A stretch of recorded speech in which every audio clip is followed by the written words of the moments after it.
Bit louder, Paul. Isang. That is the Zulu War shield. Now it's basically developed for fighting against an opponent similarly armed.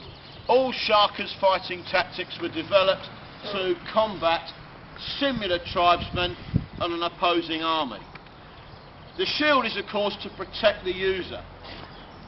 Well made, cowhide in essence, strengthened with a wooden stake at the back here. This one's got hard with age, but at the time it would be able to be folded up, rolled up like a mat, and the soldier could carry it on his back on a thong when he's on the move, so he didn't have to lug it around like this all the time.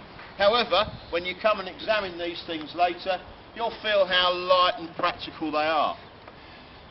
If the Zulu force wanted to intimidate its enemy with its numbers, they would hold the shield thus, announcing to the enemy their number and their mass. If they wanted to conceal that, they'd simply hold the shield low and to the side where it disappears and you can skirmish forward using natural cover. They were experts at doing so. Quite a useful weapon in close combat. As I said, developed for use against fellow tribesmen. The spear side was slightly narrower than the protective side, allowing the soldier to use his spears past the narrow side. In close combat, you can use it to catch the opponent's blade after it slightly penetrates, just by turning the shield aside to catch the blade in it. Of course, it's good for deflecting and protecting. You can also use it for hooking round the opponent's shield and pulling him off balance to open him up for a strike. A strike with what? Well, the Zulus have a number of personal weapons. First of all, we'll look at the throwing spear, the name of which is, sir, please? Mkonto. Umkhonto, ladies and gentlemen. This one has been cut down. The reason for that is, and if you ever find one in this country like this, they're popular souvenirs amongst soldiers. If they're cut to about that length, which this one has been rolled up probably an officer's bedroll, if they're cut a little shorter, they'd have been put into an infantry soldier's kit bag. This one has seen action in the Zulu War, no question about it. Normally it's a little longer, finely balanced for throwing. And as the Zulu force advances on the enemy, they will release a shower of these to discomfit the enemy, put them off balance. If the enemy is shielded, it won't cause them too much problem, but if they're British infantry soldiers, we have no shield, and a shower of these coming at you is certainly going to cause you a problem. It might not cause you a fatal wound, but it'll certainly give you something to worry about and disrupt our formation. So most warriors will carry a couple of these. Now the real close quarter weapon of the Zulu army is this. Iklwa, the short stabbing spear, often referred to wrongly in this country as the assegai. Now the sound of that name, the Iklwa, is from the sound it makes when thrust into the opponent. When withdrawn, the clinging flesh of the victim makes that wet Ikwa sound as it's withdrawn. Not a good way to die, an intimidating weapon in every respect. This one's owned by Roy here in the leather jacket. It's one of the finest examples of this weapon that I've ever seen. It's used in an underarm fashion in concert with a shield. So the warrior will come forward, strike his opponent with a shield, swipe him aside, swipe aside his weapon, and go in for an underarm strike at the chest or stomach area of your opponent.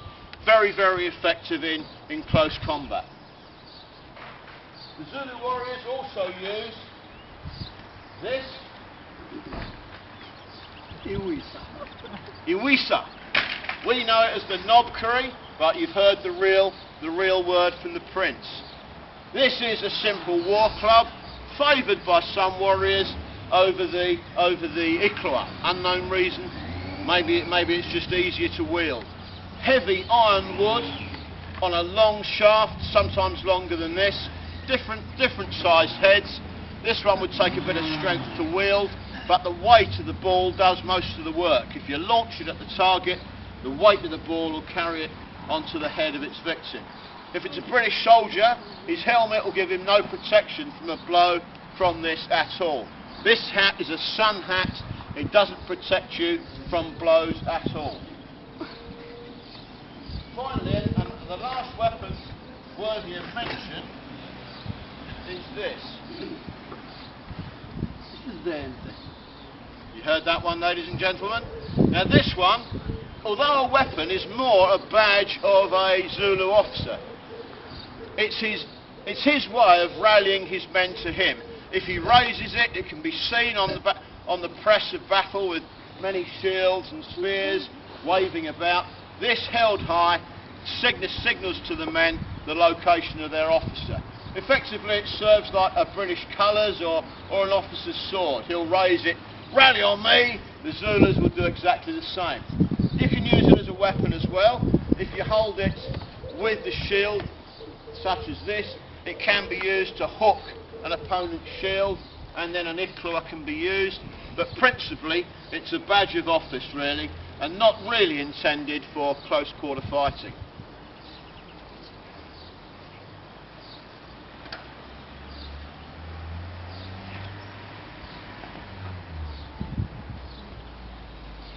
Many of you probably don't realise, but the Zulu army was very well provided with firearms. And many Zulus were accomplished marksmen, being hunters.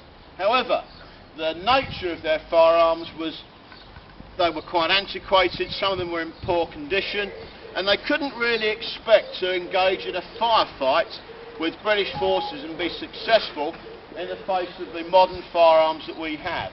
And we'll go over to I'll explain about those in some detail shortly. However, quite a number of British officers, some of them quite prominent, were killed by rifle fire. Most of the defenders at Rorke's Drift who were killed succumbed to rifle fire as well. So it's entirely wrong to suggest that the Zulu army fought only with spear and shield. They were accomplished riflemen, and Lieutenant Frith of the Lancers killed by a bullet, and the colonel in charge of the 3rd Battalion 60th Rifles at Gingin, I love you, also killed by rifle fire. So that, ladies and gentlemen, is a microscope view of the Zulu army. So how then would it confront the British army?